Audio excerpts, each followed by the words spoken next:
There's no doubt about it. We are in the middle of a transition period here.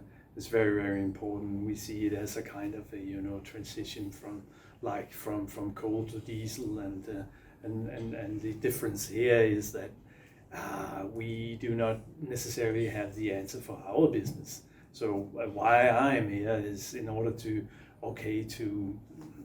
get it underlined that I'm following what's happening with methanol, what's happening with ammonia, what are the other parties doing, and so on, and listening in. And I always find a couple of things that I thought I knew that I didn't, and then we discuss in the breaks what people are doing, how they look at it.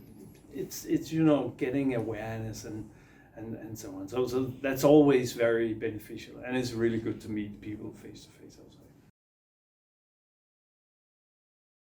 I think, as I said before, we are in the middle of the transition period. So if you are going as an owner into new building these days, the big question is, of course, what kind of fuel to use, right? And what is the perspective of the new building you're looking into? Are you going to have the ships for 20, 25 years, which is the case for us in the gas business? Or are you going to have it for a shorter period? What kind of fuel, what kind of dual fuel solution do you want?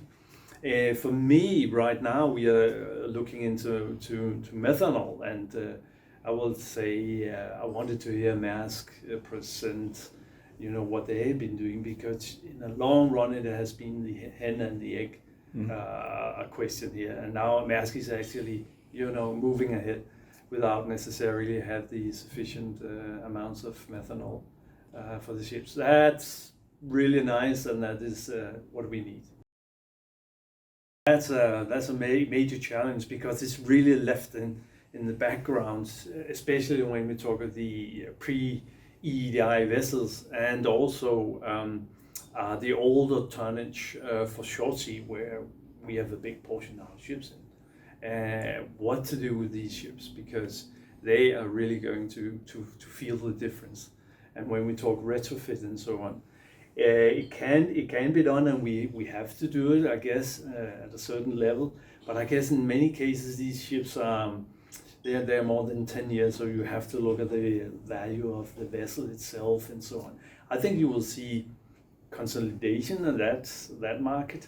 I think you will take a portion of ships out for retrofitting, and when it comes to retrofitting, really a lot of investment moving into that. So that's an area which I don't think there is enough focus at.